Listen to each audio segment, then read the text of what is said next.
podcast role. Welcome in. You're listening to an Imperfect Leader, the Superintendents and Leadership Podcast, a proud member of the Podcast Roll Network. Hello, Jamie. Change your network. Change your background. I mean, is it you now? What'd you say? Your background. Should I go faster?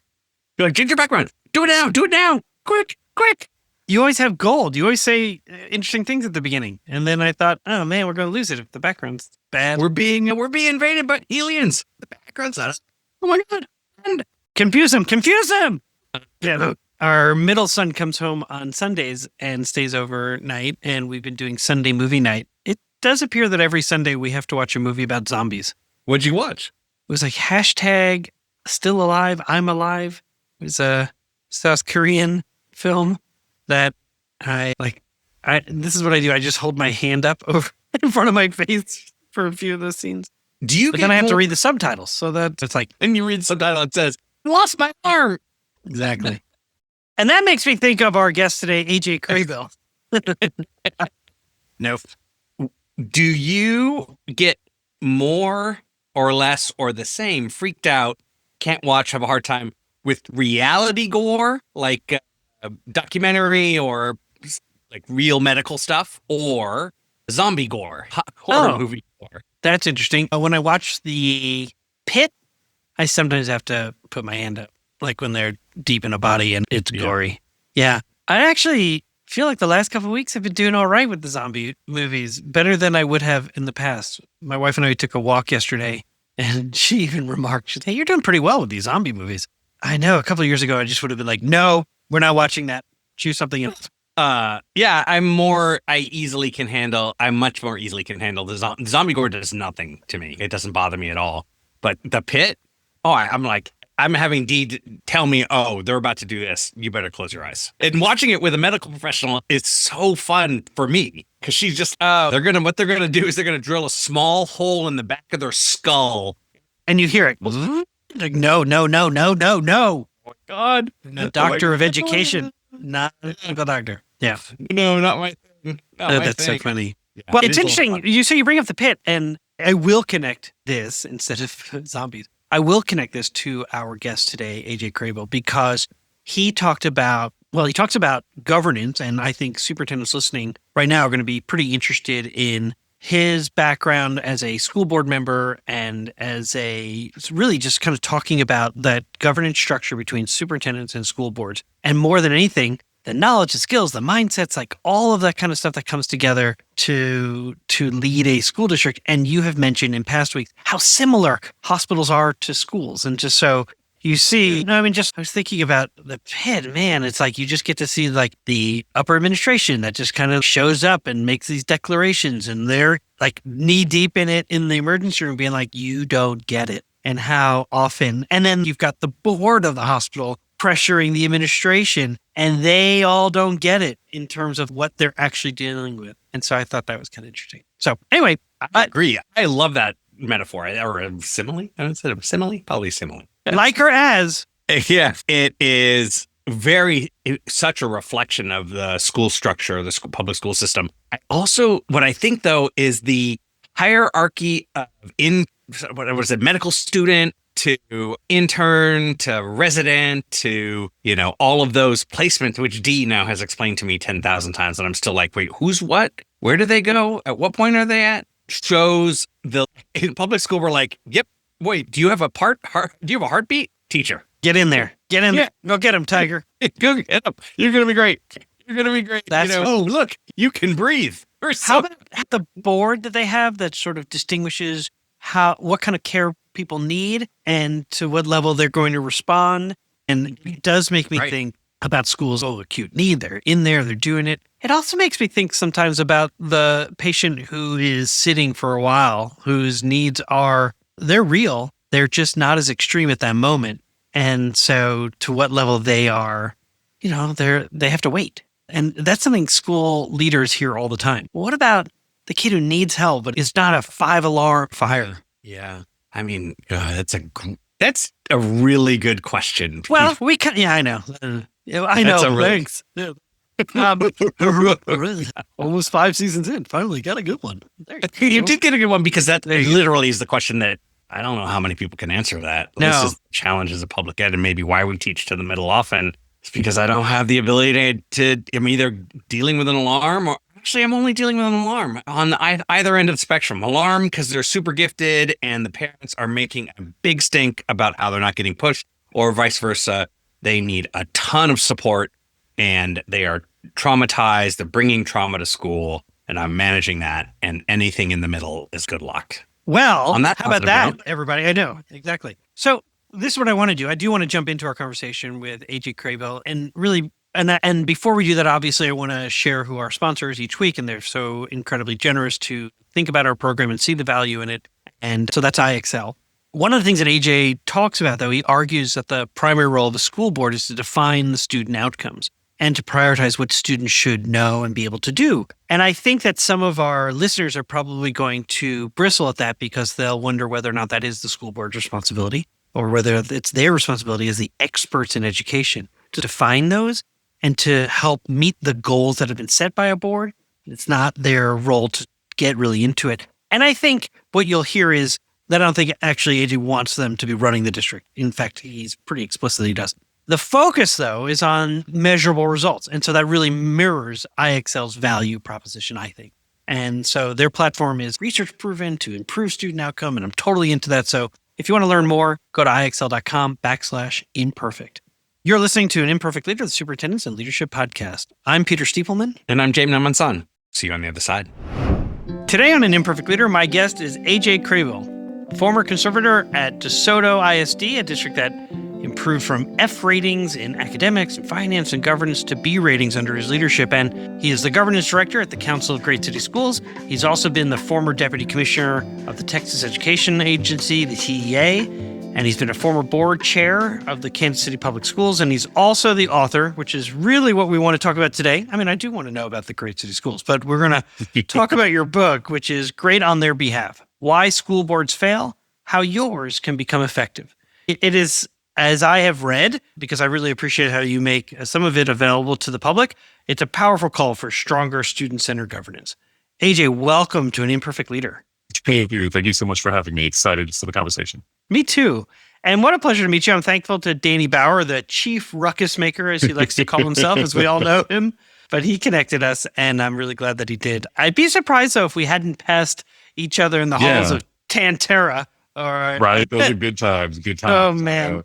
I served, I think, 4 years on the board of the Missouri School Board Association. And spent a lot of time in the Lake of the Ozarks. Fantastic. Well, and because MSBA is located in Columbia, again, I'm surprised we didn't cross paths. So I was the superintendent in Columbia, and it was a great experience. And I'm really happy, though, that the universe has conspired and has put us together today. Yeah. If it's okay, can I start with a question that I'm sure others have asked you? And I mean, you've served at every level: local board chair, state agency leader, national governance director. What drew you specifically to focus your career on how school boards govern? Oh, no, this was a complete accident. I did not seek this out as a career opportunity. A lot of people were like, it's always been part of my plan. I got right out of the gate. Actually, when as a third grader, I had my heart set on sitting in 8-hour-long school board meetings. Well, I mean, if you really are thoughtful about it, it's like we do prepare kids for those things by making them sit for 7 hours. Maybe you were. Part. Yeah. So that part. Yeah. And no, I actually kind of stumbled into school board service, honestly, the way I think a lot of school board members do, in that I was just a parent leader. I was head of the parent association at my kid's school at the time. And, you show up at too many of those and eventually you get deployed to a board meeting to saber rattle on behalf of the school, and you show up at one too many board meetings, and next thing you're on the school board. And so it definitely was not a intended path, and something that I deeply and profoundly hated with all of my being for a short while. In fact, I came very close to resigning from the school board in my first couple of years of service, just because of how horrible of an experience it was. I think partially because I had no idea what I was doing. I think a lot of us pretend, vote for me. I know how to make a difference on school. I think realistically, most people are like me. We have no idea what we're doing when we get on the school board. We think we do, and we have intentions. Our heart is for children. We want to see greatness for our children. All of that is authentic. All of that is real. 100,000 some odd school board members across the country, and what you can rely on is these are some of the best people in your communities. However, loving children and being competent in governance are not automatic phenomenon. And so I just really just was angered and frustrated and was ready to give up.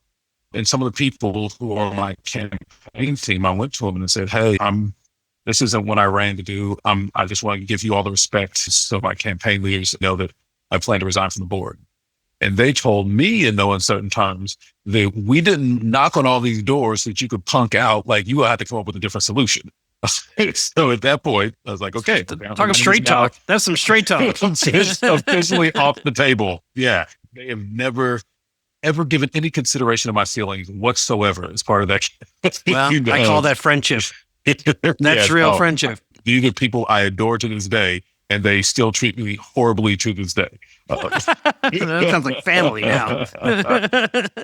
But they sent me back and said, you got to come with a different plan because resigning is out of the picture. And so I started doing my homework and figure out what does really effective school board governance look like, and kind of where are we missing the mark? Because even though I felt in my spirit that what we were doing wasn't serving children, I didn't have the words or the knowledge or the insights to really describe why. And so I became a student of governance, mostly out of desperation more than anything else.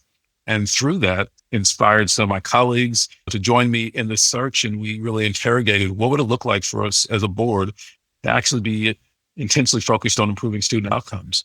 And they wound up asking me to be board chair after the next election.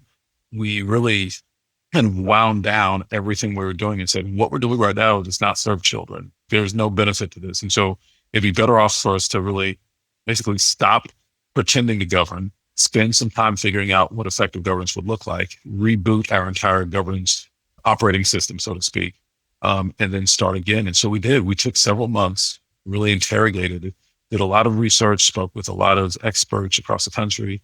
And then about 3-4 months later, we had a new way of governing that was essentially the kind of nascent version of the things that I now describe in the book about the practices that highly effective boards that are intensely focused on improving student outcomes, that they really practice. And from there, other people saw it like, man, your board was a nightmare, complete dumpster fire. But now you all are actually doing great things, and people got curious. So, like, I'm curious. So, can you talk about one piece of advice that you might give those who have had a similar experience? Because I had both. I had an amazing board that worked really diligently to work towards those governance awards, and the award is whatever.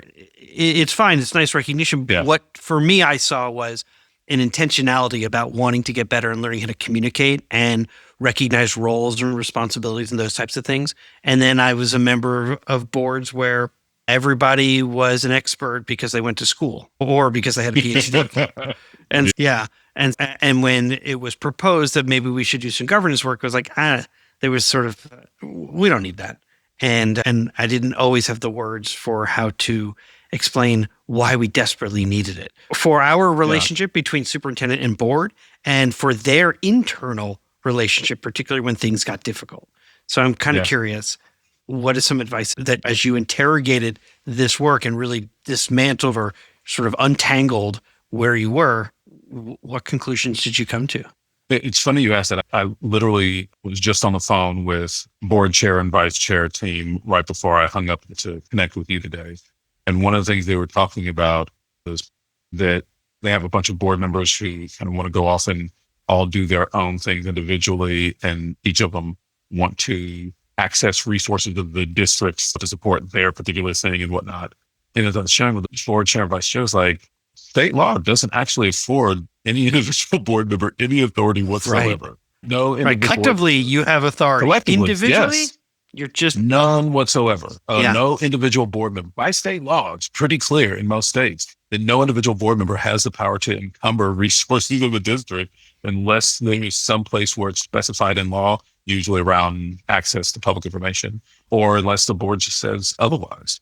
Right. Oh my God. You just made me think about a super I talked to who said that they had a board member who was wanting to look at people's personnel files on HR and how the superintendent was just looking for advice on how to say to them, as a board, you can vote to in executive session, in a closed session, you can vote to look at somebody's, but you have to be really clear about why. But individually, you can't just start going into HR and going through their files to look at people's stuff.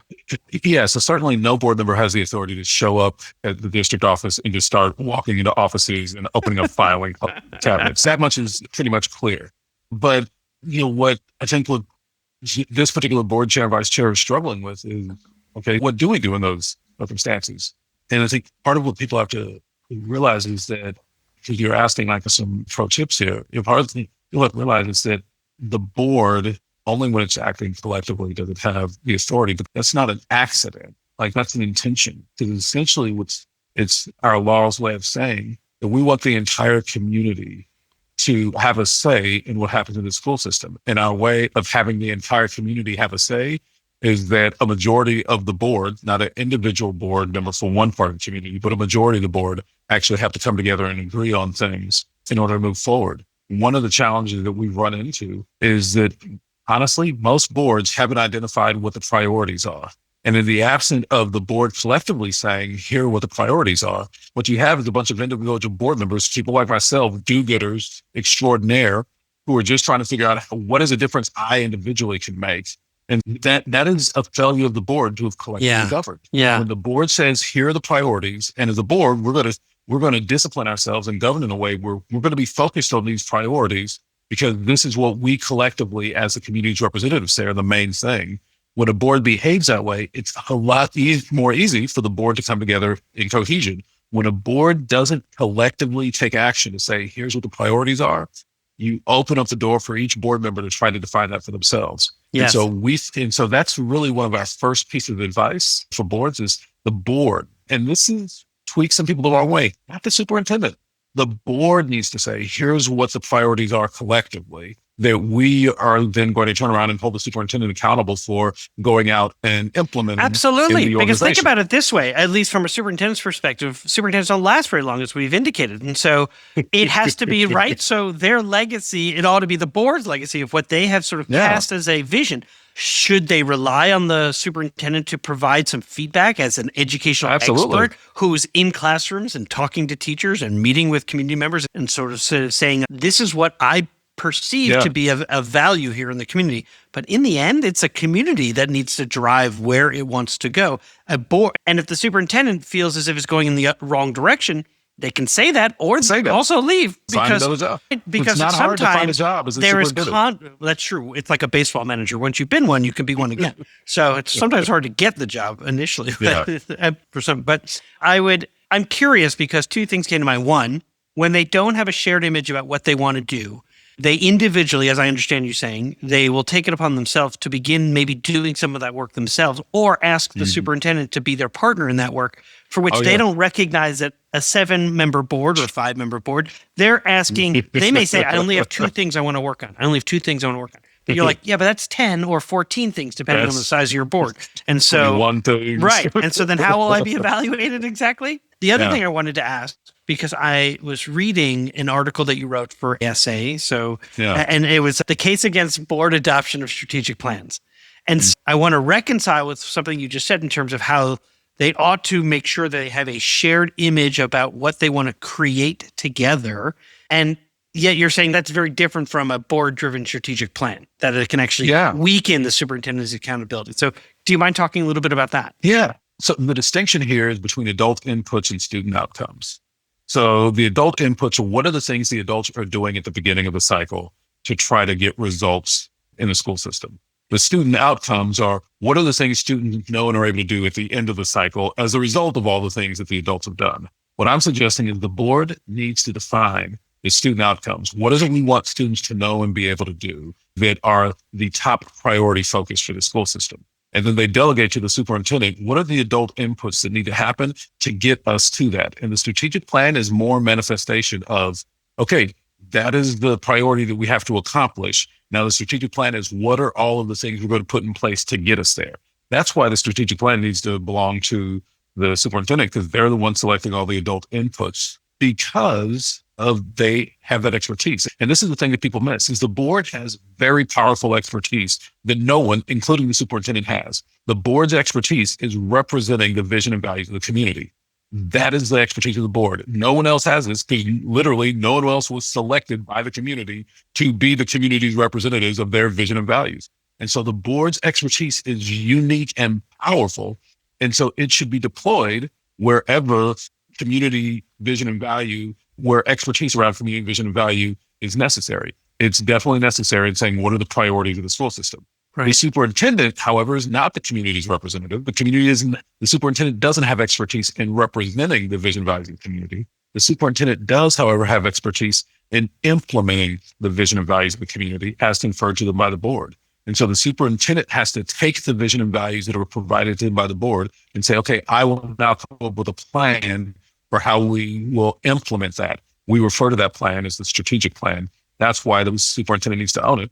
Because if they start to deploy one of their strategies, one of these adult inputs, what are the things that we're trying to do to accomplish it, and it doesn't work, we don't want the superintendent to go to the board and say, hey, should I pick something else? We want the superintendent to do their job and figure out, what do I need to do differently that's actually going to work? Let me pose this to you just from a superintendent's lens, because I was superintendent after Michael Brown was murdered, right? And so as a community, the community actually said, we have an obligation to focus on the achievement of Black children. And this was the first time that they'd actually, like as a board, didn't just say, well, that's important, but really want to make sure that our football team wins, whatever. Yeah. It was like, and that's not fair to that community, but it really was sort of like a rallying cry. Then we get through the pandemic, and we come out of the pandemic, and in a state that may have decided that it was not going to prioritize historically oppressed population of people and community and children in particular, there was sort of a shift toward maybe changing that focus. And I was proud to be part of a team that said, actually, the goals that were set by the previous board are the noble and right goals to be doing, and we ought to keep doing them. And yet, I'm not, like, I hope I'm not being antagonistic in our conversation, but I'm curious, like, at some point, sometimes the board's makeup shifts and they choose fine goals, but they're not the right goals based on where, like, we finally were at a moment where it was a tipping point to make the right goals in a community that was resource rich, where in this perspective, Kansas City and St. Louis, African-American kids were doing better in those under-resourced communities than they were in this well-resourced community. So it really spoke to, we have some work to do. And so I guess this is a long rambling question, so I appreciate you sticking with me, but it's like, how do you reconcile when the board shifts their belief of what is important, and yet, like, the strategic plan ought not to change? So I would say that the strategic focus of the board should be much more fixed. We encourage boards to adopt 5-year goals, for example. So I'd say the strategic vision of the board needs to remain relatively fixed. The strategies for accomplishing it that the superintendent brings should be more the variables. They need to shift to match whatever the reality is. Gotcha. So the board, it is a higher level goal of, look, all kids need to be reading our grade level of 3rd grade, particularly those who have, or not even particularly, just we want all kids reading on grade level by 3rd grade. And then the superintendent is saying, look, I appreciate this higher level goal. Let me tell you where we are in terms of, by disaggregating our data, the issue is not white and Asian kids in our community. The issue is our second language learners, our African-American kids, our kids on free or reduced lunch. And so that's really where our resources, we're resource rich, but we're going to be really intentional about putting resources into this area because that's our goal. So either of those could be true. The board could have a goal about all 3rd grade literacy and say, we need to improve this. You as a superintendent could analyze the data and say, the only way we actually create the quantitative improvement you all want to see is we've got to lift up from the bottom. And that could be your professional judgment that you're bringing. And so then your strategic plan, your strategies reflect that. Ultimately, the board could say, our goal is that we want to see all of our students who are more than one, all of our 3rd graders who are more than one grade level behind in literacy. We want to see them improve dramatically. And you look at that and say, the majority of our kids who are a grade level behind all look like AJ. And so our strategy is going to try to lift up the little AJs of the school system. And so then your strategic plan has that. And so the board could go either way. They could have a broad vision. They could have a narrow vision. But whatever they adopt, Then they pass the baton to the superintendent and say, you got to come up with a plan for this. And then you, the superintendent, have to analyze that. Now, to your previous question, kind of what about kind of constantly changing things? Well, this is where our coaching says that we definitely trust the board. We definitely trust the wisdom of the board, even if they're doing things that we disagree with. We just want to know that they're actually doing their work of representing the vision and values of the community effectively. And what that partially means is we're setting 5-year goals. So we're not just changing goals every 30 minutes. But what it also means is we're representing the vision and values of the entire community, not just the wants and whims of a few influential community members. Now, I happen to have some very influential community members who worked hard to get me elected. But the moment I'm elected, my job is not to cater to those few individuals. My job is to try to figure out what is the collective vision of the entire community and how are we being responsive to that? And so what I've generally found is when boards authentically go out and do the listening, because it usually requires a full-throated listening. Right. Listening without promising. Listening. Right. I'm going to do something about this. No, they're not promising anything. They're not prompting. They're not saying, hey, what do you should be the goal. They're saying we need to capture the vision of the community because we're going to set 5-year goals. Tell us what we should be considering as we adopt that. And then so they have this big body of feedback from the community writ large, often doing dozens of community listenings all around the community, and then using that to say, this is what the priorities are. And we're going to stand on these priorities for the next 5 years. And then the next board in 5 years, they're going to have, when it's time to change the goals, they don't get to just pick the goals that Twitter likes or what Facebook said this week. Like they actually have to go out and do the listening all over again and harvest that insight from the community and then adopt that as the next set of 5-year goals and then challenge the superintendent. All right, you got 5 years on the clock, put in work. Love it. Our guest today is AJ Crabill, former conservator at DeSoto ISD, governance director of the Council of Great City Schools, his current role, and a former leader at both Texas Education Agency, Kansas City Public Schools. But we're talking today about a number of things and specifically about his book, Great on Their Behalf, Why School Boards Fail and How Yours Can Become Effective.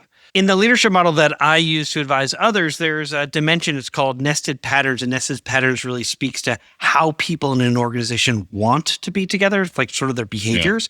And inside that dimension, there's a term, growth mindset. Also in there is harvesting the collective wisdom. So when you use the word harvest, I went, oh yeah, man, like we're so aligned. But this willingness to maybe dispute like the indisputable or refute the irrefutable. And in your book, Great on Their Behalf, you specifically draw your readers' attention to mindset. And in fact, you identify knowledge, skills, and mindset as these 3 levers of effective governance.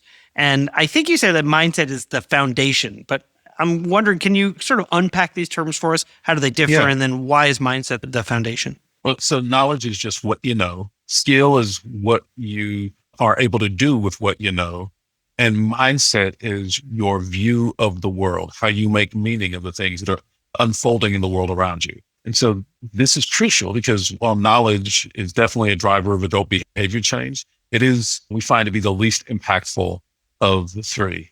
Knowledge is absolutely a necessary driver of adult behavior change. If it produces change of this size, skill is an even stronger driver of adult behavior change. With knowledge, if I don't know anything about the English language, then I'm probably not going to be a great English teacher. So give me some knowledge about English and I can change my behaviors in a way that's going to help me teach English more powerfully. But skill is even more powerful driver. If I know English, but I don't have any idea how to teach English, give me some pedagogy, give me some instructional strategies, give me some training in how to deploy the science of reading. And now all of a sudden with those skills, the instruction I can deploy is even more powerful than the instruction I could have deployed with just the knowledge about the topic. And so skill is a powerful driver of adult behavior change. But we still say that of the 3, mindset is by far the most powerful. And that's because even if I have all knowledge and I have all skill about teaching English, if my view of the world, if my way of making meaning of what's happening around me is, you know what, little AJ just don't want to learn. If that's my view, like little Peter don't actually care about his education. Right. All the knowledge and skill in the world is not going to improve my instruction of little Peter. All the knowledge and skill in the world will be, and in fact, when I take all of that massive accumulation of knowledge and skills and I put it out there and little AJ doesn't get it on the first try, I'm just going to turn around and like, I told you, he just don't want to learn. That is a mindset phenomenon, not a knowledge and skill phenomenon. But take that exact same teacher, they have this transformative experience and they walk away and say, you know what? my view of the world, my way of making meaning of the world is that little AJ, little Peter, they want this knowledge, but there's just a gap between where they're at and where they want to be. Our job is to be the bridge over that gap. It's a mindset shift. It's right. They can't learn it yet, world. or they haven't learned it yet. They haven't gotten there yet. They want it, and it's my job to help them get there. Inside of that mindset shift, now whatever knowledge and skills I possess is powerfully available. Because then when I deploy that lesson, the little AJ doesn't get it, but he wants it. I just got to be the bridge. And so then now I'm going to go reevaluate my instructional strategies and I'm going to reteach. And when he doesn't get it the next time, I'm going to reteach again. And when he doesn't get it the next time, I'm going to reteach again. But I will persist. My behavior is more powerful because I am unyielding in my effort. This is what makes mindset the most powerful of the three levers, is that it unlocks all of the potency that is hidden and locked away in our knowledge and skills. So I think of I'm sure you're familiar with the iceberg model when you think about systems thinking, like everything above the water is sort of the actions that you see, but what you don't see are right beneath the water. So right beneath the water are the patterns of behavior or the structures of the system, acknowledging that like the behaviors that you see are a function of how the system has been structured. Yeah. And then below that are the beliefs, values, and principles that sort of underhinge all of it. And I imagine when you describe the different governing structures or cultures, like that those influence absolutely, and which is why it's a sort of a clarion call about why they need to actually engage in board development, because they have to unpack how people see the world to better understand how they're going to set appropriate and meaningful goals for their schools. Well, and part of the challenge is, I think boards face nationwide is the same challenge I think a lot of the teachers face, is that much of the professional development that is offered to board members and much of what professional development I see offered to teachers has nothing to do with mindset. It's almost exclusively knowledge and skills. And so essentially in that moment, the assumption we're making is that if we just knowledge and skills our teachers to death, that's going to improve instruction. If we just knowledge and skills our board members to death, that's what's going to improve governance. And that just doesn't match my experience. My experience is that often the most powerful transition comes from the board members having an awakening of seeing the world in a different way, of seeing their leadership and understanding their own like self-reflection about how they were socialized, right? Absolutely. And being sort of, that was some of I would say some of the most powerful work we did when we had this really high functioning board that was willing to engage around how they were socialized and a better idea about why they sort of saw the world the way that they see it. Yeah, that is such important work. And it's interesting is because what we don't anticipate sometimes is the pushback on why that's important, because they don't like what it's revealing in terms of some of the things. It's sort of believe, right? They're like, oh, yeah. You're probably not going to offend people by presenting them with knowledge and skills. You should adopt the goal. Those goals should be smart. You're probably not going to offend a lot of people. Right, that's great. But ask people to reevaluate how they've been showing up, reevaluate who I've been being as a manifestation of the things that I've been socializing into. What is my view of the world that has served as a limitation of holding back my experience of power as a leader? That gets a little bit more dicey. And so I think as organizations supporting teachers and an organization supporting board members, it is much more comfortable just to pretend that if we offer enough knowledge and skills training, that will be sufficient. But I don't believe it's sufficient. I think it's comfortable for those of us who support school boards to limit the conversation to that, but I don't think it's the transformation that our children deserve. What should if a new member realizes that they're part of a dysfunctional governance culture, what's the first move that they should make? So try to get one friend. So the moment that actually is good advice. The moment I wake up to the fact that my choices, my adult behaviors have in fact been instrumental in holding our children back. The moment I have that awakening, so I'm the new member and I wake up to this moment of, oh, wait a minute, it's actually my choices, my adult behaviors that are making it harder for our children to be successful, that I'm not being the board member that my students need me to be. The moment I have that awakening, okay, so now the next step is I got to find one more friend. Don't go to the full board and be like, hey, look, folks, all of you are destroying children. Don't do that. That's right. That's not going to work out. Aren't you lucky I'm here? Exactly. Like it's going to sound self-righteous real quick, but instead sit down with one board member and share that revelation. Don't talk about that board member. Talk about the revelation I've had. Hey, I had XYZ experience. I went to Peter's workshop. I went to AJ's workshop, and I really had this awakening that I've been trapped inside of this mindset that has me focused on the needs of adults and their preferences and what makes them comfortable, but isn't actually having me focused on what are the needs of students and how do we create a system that works for them. And here's what I'm seeing in my own choices and my own behaviors. I have that conversation and share with them. And I find that is generally going to be far more inspirational that when I am sharing about my revelations, about my failures as a leader, that is far more, a more powerful invitation to that one colleague. We're sitting over coffee in our own private location, not at a board meeting. I was about to say, and remember, don't do it with more than two, no more than two, right? Because that is a more powerful invitation to my colleague to be like, well, now that you mentioned it, I can see some areas in my own life where maybe I too haven't been the board member that I intended to be, and I want to be. I have a desire to be. Like I want to make this difference for students, but I'm getting the sense of there's some places where I could improve as well. And so the moment that I have that experience of transformation, like the next invitation is how can I find some of my colleagues and start with one, say, and how do I share with them? Because what I often see board members do is they will have this awakening, but then inside of that awakening, they'll immediately go and start telling everybody else how horrible other people, well, you need to do this and you need to do this. And that self-righteousness just isn't transformative. Yeah. But sharing, here's my awakening. And I just want to share that with somebody. I want to get it off my chest and share what I'm going to try to. I find that to be a more powerful invitation to others to begin their own reflective journey. When you are advising board members, to what extent do you remind them, particularly for a 7-member board, hey, we don't need to have a 7-0 vote to do the right thing for kids? Like a whip up the vote for 4. I mean, it would be great, but if I've had this awakening and I've brought this to 1, and there's a ripple effect where they say, look, actually, you're speaking exactly what we've been trying to achieve or whatever, and now it's a 4-3 vote to do the right thing for kids. That's okay.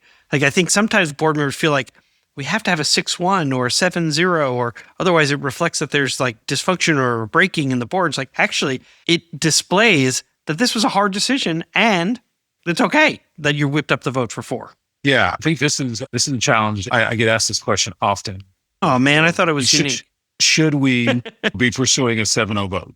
And I tell people, as I've scoured the research literature on this, there's definitely literature that says that boards that function in a professional and collaborative manner get more results in boards that don't.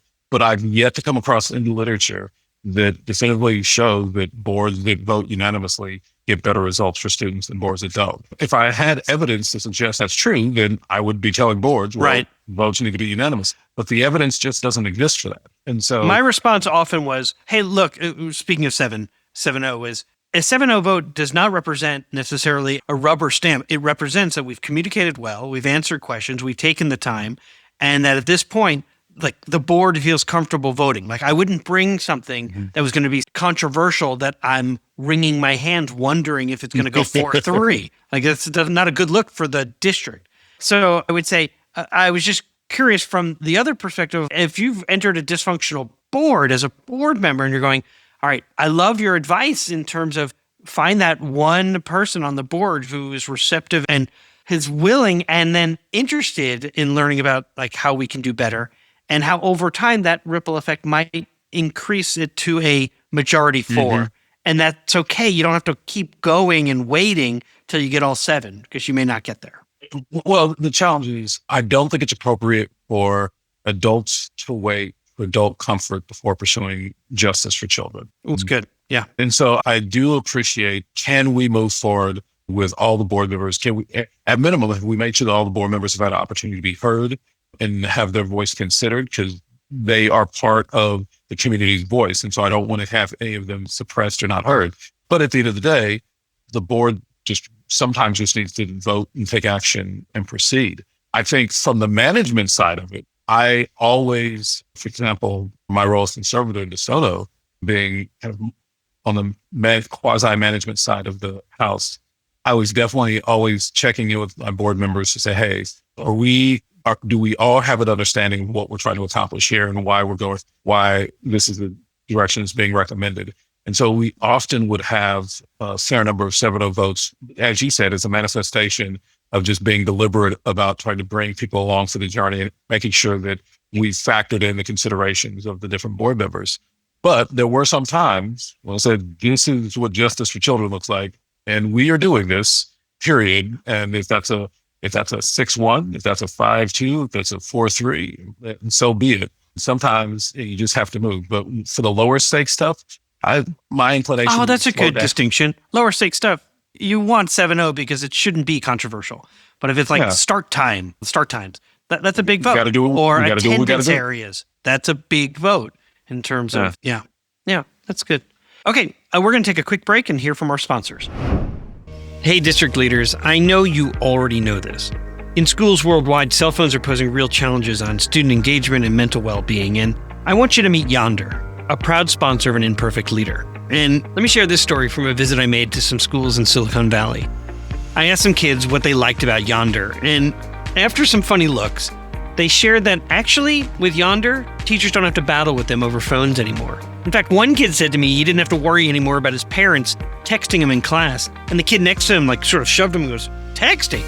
My mom used to FaceTime me in class." I want to introduce you to a support system that increases teaching and learning. I want you to discover why 1 million students choose Yonder daily. Minimize distractions, maximize learning potential. To learn more, go to overyonder.com. YONDR. So I want to talk a minute about the Mosaic Project. It is one of our favorite organizations and has over 25 years of experience empowering students to really celebrate differences, communicate assertively, and resolve conflict peacefully at their outdoor school. I happen to have experience being part of the Mosaic Project, and so I can absolutely tell you it's an amazing organization. Their innovative SEL curriculum is now available to our Imperfect Leader audience. And so you can get a 10% discount through their new documentary film-based Mosaic Classroom project. So just let the people know during your onboarding process to receive that 10% discount is to just mention an Imperfect Leader. Learn more about the Mosaic Project at mosaicproject.org. When leaders think in systems, they think differently. They see the big picture, making decisions that create coherence and strengthen communication across their teams. They build adaptability, flexibility, and engagement.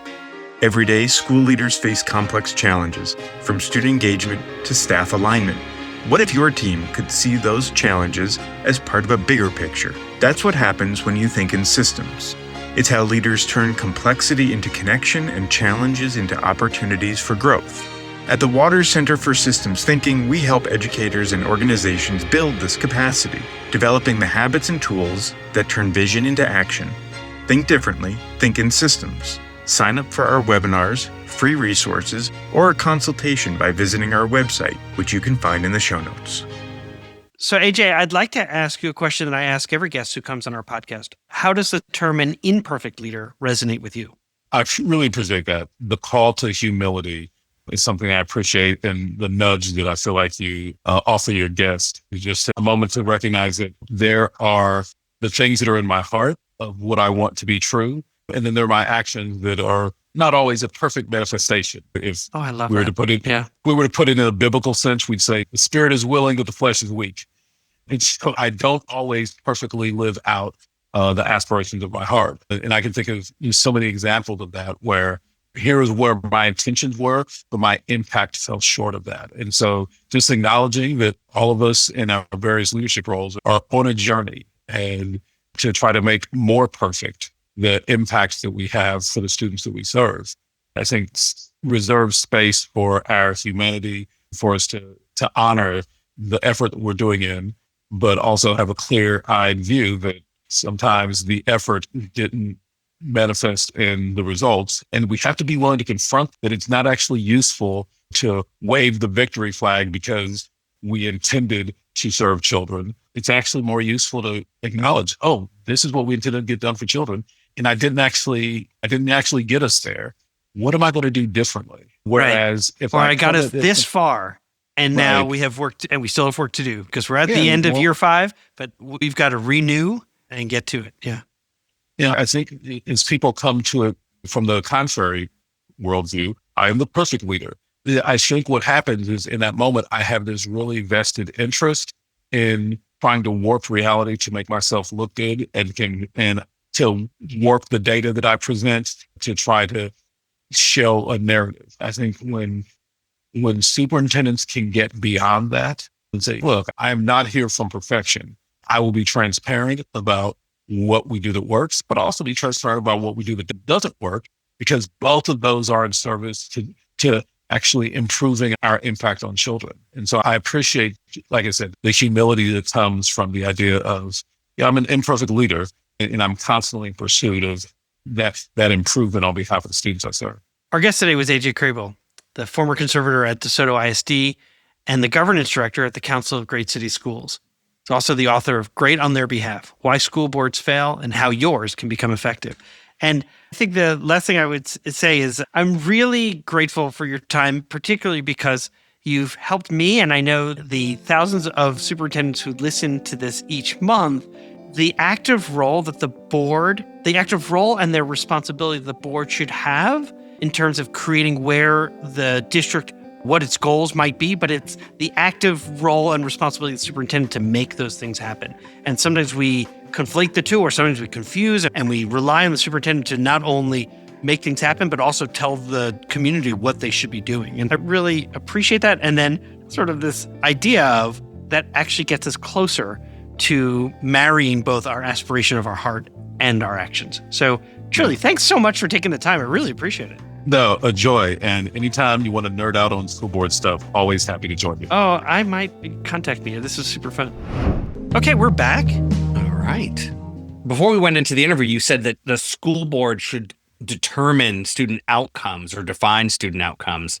And could you say a little bit more about how that works as it relates to the superintendent? I'm so glad you bring that back up, because as we're going into the conversation, I'm like, you know what? I think some superintendents will probably bristle about this or something like that. And that's because I sometimes think that it's really the superintendent's role to define them. But what he says, and I'm sure if he's listening, say it. What he says is there's actually a distinction, that the board represents the community. So the community's vision, the community's values, they own the what. And the superintendent has to use their professional expertise to manage like all those inputs and then implement. So the how.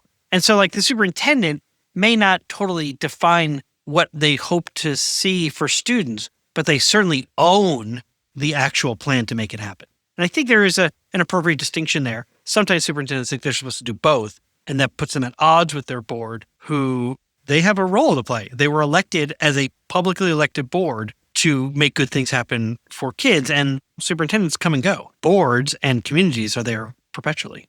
I mean, the one thing will you clarify for me, though, in listening to that, when you say they define, and he said, defining desired student outcomes, what does that sound like when a board member says that? What does a community say that would make you go, okay, that's the outcome? Yeah. So here's the thing I would say. It's the superintendent's role to convene community listening sessions, to convene the community together to talk about what do we want to create for kids. Yeah. And the board, in sometimes the absence of a robust community gathering, in terms of people got busy lives, they got things to do. They were elected to represent parts of the business community, parts of the different interest groups that exist in the community. And so they can at least express, for instance, we're a rural community. And one of our biggest worries is that we are not providing opportunities for kids beyond high school where they can come back and live and work and thrive here. And so we want to make sure that we're a school district that is creating opportunities, that is partnering with local businesses, that is cultivating a curiosity that students who are super bright and might create a business of their own while they're still in high, that we can create the conditions for our community to thrive. And we are assigning that as a goal. Now, superintendent and team, go figure out how to do that and then report, that kind of thing. I think that's what I'm speaking to. What I like about that is the need for a school board member to understand what the community that they represent is, what they're interested in terms of outcomes for kids. That is a really fun conversation to have as a community member. Totally, right? Because I think sometimes people run for board because I really like kids and I just want to contribute whatever skills I might have. And I'm like, yeah, you should. And you should be more active. You should be really mindful of what is happening in our community and what our community needs. Because you might be hiring a new superintendent in just a few years. You may be fighting really hard to retain this superintendent that you've got right now, who's got ideas on how to make the things you value possible. Can I make one more connection that just I love it. to me as I hear you talking? I've run APC Leadership Collaborative now. This is our 13th year. And I don't know whether I'll ever go back into a system different from running an organization myself. And there's a ton of flaws with how I run the organization or the work that we do. Sometimes it's successful, sometimes it struggles, all that stuff. But one key learning I've had is that when I was employed, particularly as a teacher, as an educator in the public system, I don't think I took enough personal agency. I don't think I said, oh, you know what? I have a role to play in how this system works. Rather, I waited for the system to do things for me. Totally. To the point of Totally. They're just going to pay me. They'll just deposit money in a retirement account for me. There's a union that I just sign up for and they'll just advocate for me. Like all of that to the point where like, oh, the bells will tell me when to pee. I will go pee when this bell rings. And this is similar. I think sometimes people run for the board without realizing that actually you have agency in the community. You have agency to shape the public educational system for the benefit of the community in which you live. Yes. I often said it's the public schools. I work That's here. right. It's That's the right. public schools. Sometimes people would throw that back in my face to be like, this is what we want. And I'm like, that's not possible. Yeah, that's even better. This is what we want. And you're like, yeah. I hear you. Yeah, water slides would be great.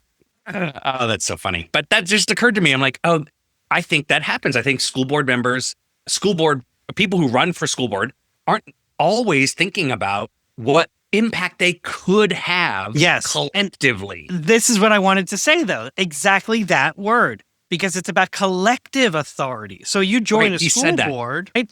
And it isn't about an individual board member and their ability to make change or actions because they can't. As an individual, they have no power. Right. As a board, as a collective, they have such authority. And in fact, he said dysfunction emerges when individuals act independently instead of collectively. And I mean, in districts all over the nation that have gotten to work in, that I've got to be in, that is we have a 5 board member, or there are 5 people on the board. 4 of us we're not all politically aligned, but we're aligned in terms of kids. Then there's this sort of one person that's kind of wacky. The wacky person is bringing their own individual things. They aren't necessarily tied to anything. And you're like, what the heck? I know. It's actually kind of interesting because sometimes when you have 2 outliers, then it's like, or your board votes 5-2. There's 2 outliers. Okay, that's fine. Sometimes that one, they're so out of control and nobody knows how to shut down the one. Yeah. That's so true.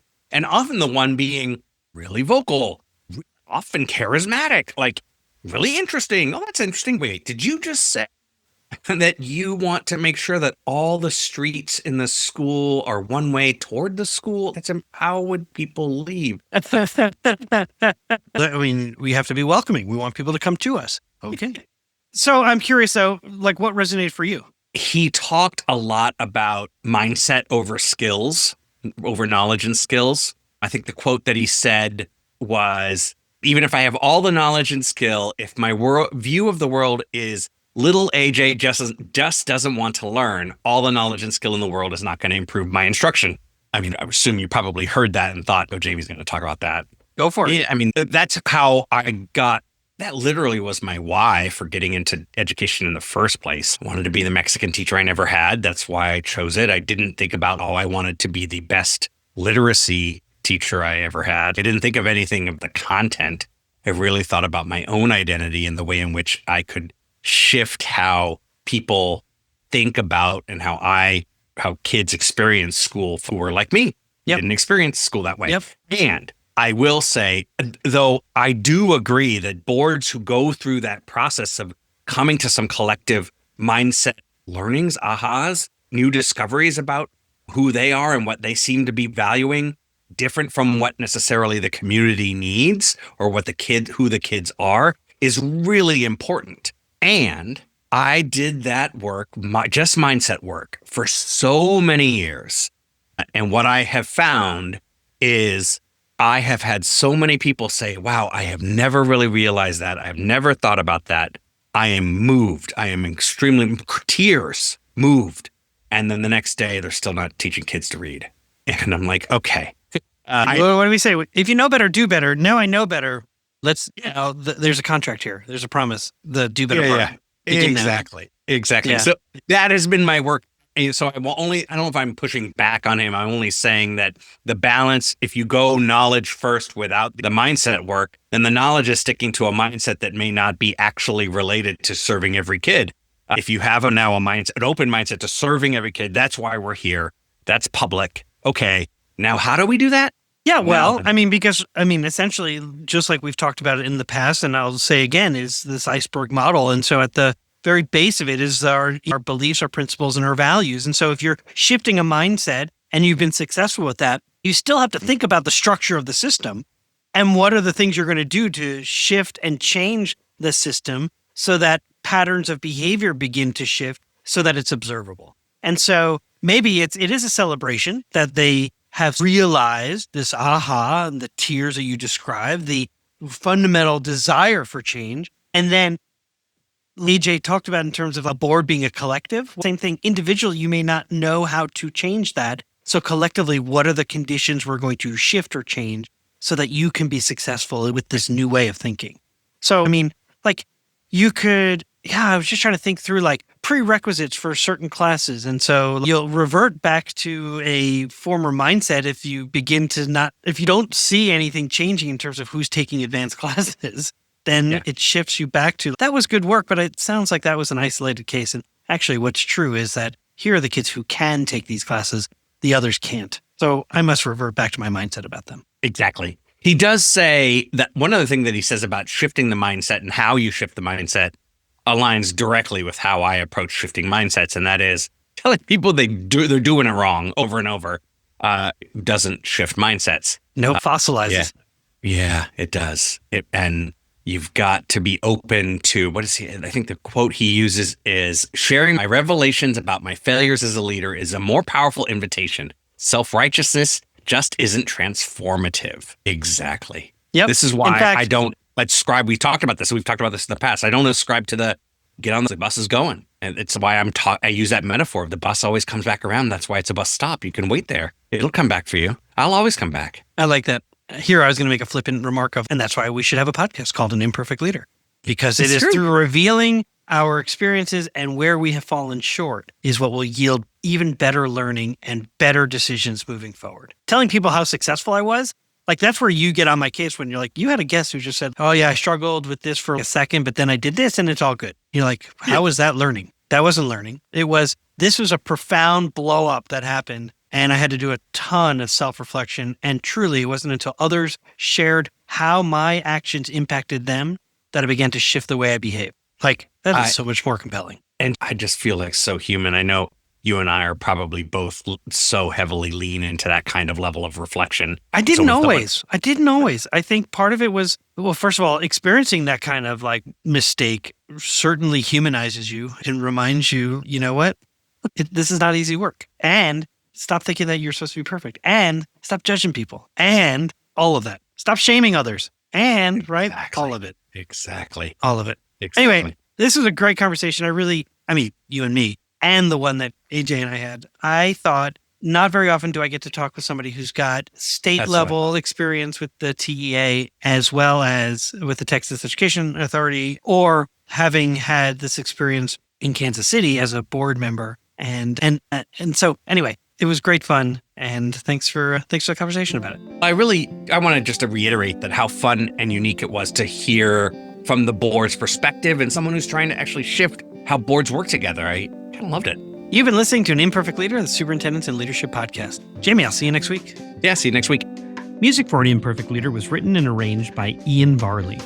Sam Falbo created our artwork, a wood print inspired Daruma doll butterfly. Remember, imperfect leadership is not a scarlet letter. It's a badge of honor.